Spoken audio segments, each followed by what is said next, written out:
Pepper says, "Are you ready to start reorganizing some clothes in the closet?" I know my mommy is, and I'll take a nap while she does it. The front of the closet in the master bedroom is looking great, but it is that time of the year where we have to switch out the seasons. We have to pull out the summer clothes so that we can start to put the winter clothes in. Hello everyone, and welcome back to A Hoarder's Heart. On this episode, we're going to be changing the seasons out of the closet. It's mid-October right now, and it's starting to get cooler. The highs are in the 60s now. We have to start switching out into our longer sleeves. And as I'm starting to change the seasons out and also reorganize some of the closet and also my drawers, I just want to be in a state of gratitude for all the clothes that we already own. One of my big no-spend goals this year was to not buy any new clothes. You guys know I have so many clothes and we've gotten rid of a lot, but I just want to be in this mindset of being grateful for what we already own. As somebody who is recovering from being a level 4 hoarder, it's very important to be grateful for what we already have.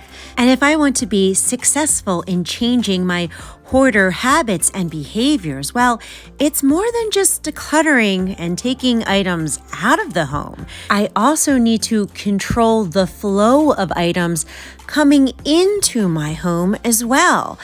I need more things going out than coming in if I want to empty out these spaces to remain cleared out, not living in a hoarded house anymore. A lot of people implement the one in, one out rule. If you bring something in, something else has to go out.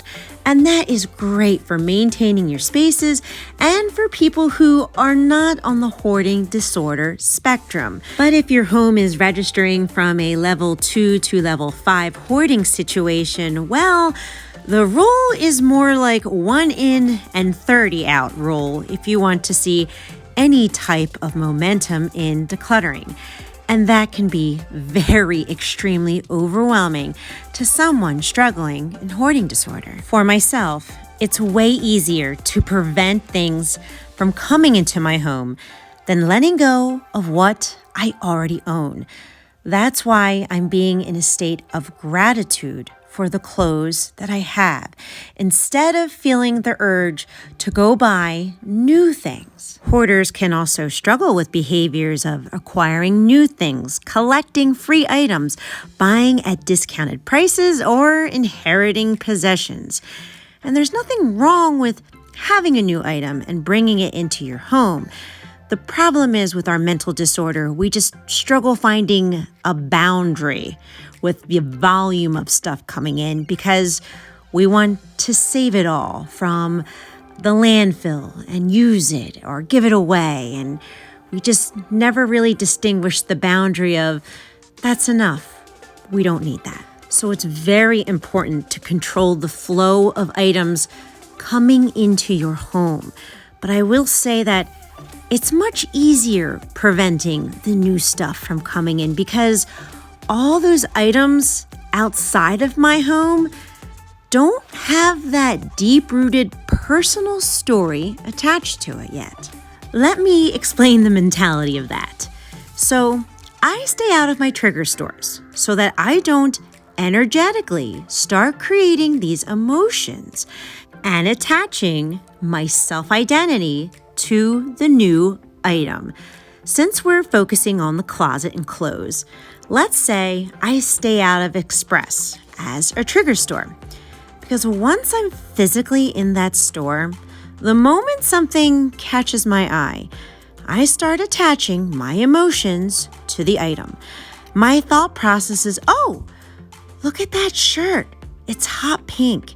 That's my favorite color. It makes me so happy. It represents who I am. And it's the style that complements my body and my shape. And that's going to make me love my body more. And look, it has a little sparkle. This shirt is a physical representation of who I am. And by that time, the shopper's high is peaking, and my dopamine-lacking ADHD brain is living its best life. And my nervous system is registering this experience as something I need to be happy in my life. Once I start energetically threading my self-identity to the item, that's when it becomes very hard for me to start separating myself from the item. My whole life, as someone who has had hoarding disorder since childhood, the items were always an extension of my self-identity, my self-worth, my security, and my coping mechanism from the pains and fear of life.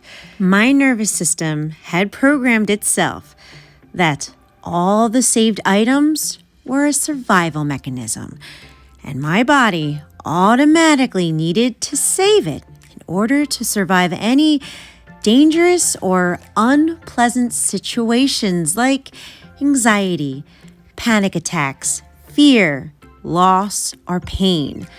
And that is why I say it's so much easier for me to prevent things from coming into my home than to declutter what I already own, because there are no energetic ties to things that I'm not even aware of outside my home. So now that we understand these hoarding behaviors and these suppressed emotions finally have words to them, we can start to turn this all around.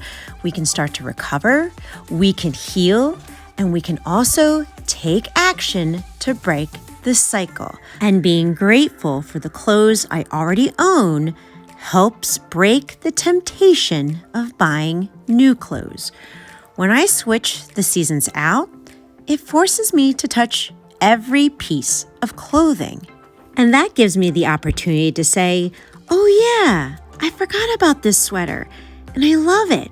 I can't wait to wear it this fall. And organizing my clothes using the KonMari method helps me remember what I already own, because I can see everything. And since I can see everything that I own and that I love, I don't feel like I'm lacking anything, because it's that lacking scarcity mindset that will push my anxiety over the edge to go buy things to self-soothe my nervous system. Those are the hoarding behaviors that we are changing and reconditioning the nervous system that I already have enough and that I'm so abundant, so that when I find socks with holes in them, I can easily let them go, because a declutter a day keeps the hoarding away.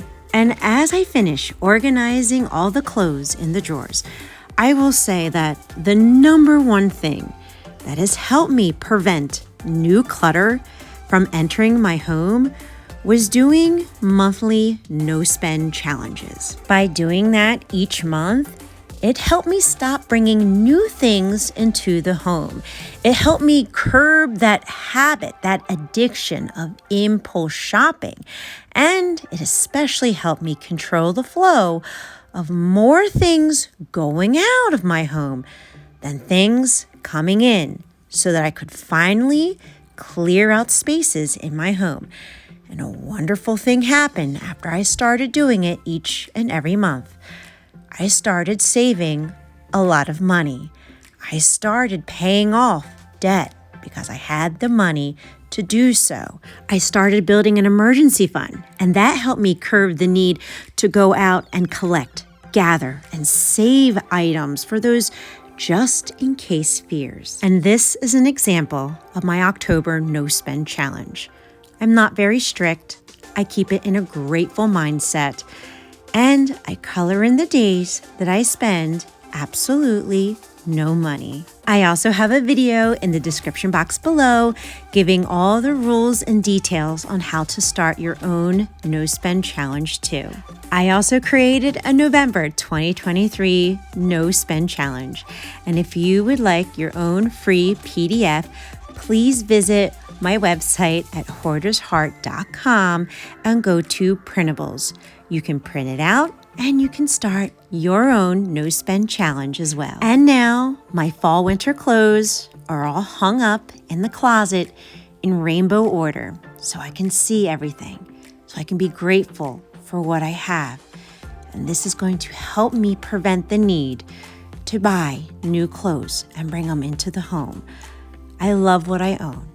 I'm happy to wear it this season. And my hope and my prayer is that this video motivated and encouraged you to declutter, organize, and prevent new clutter from coming into your home today too.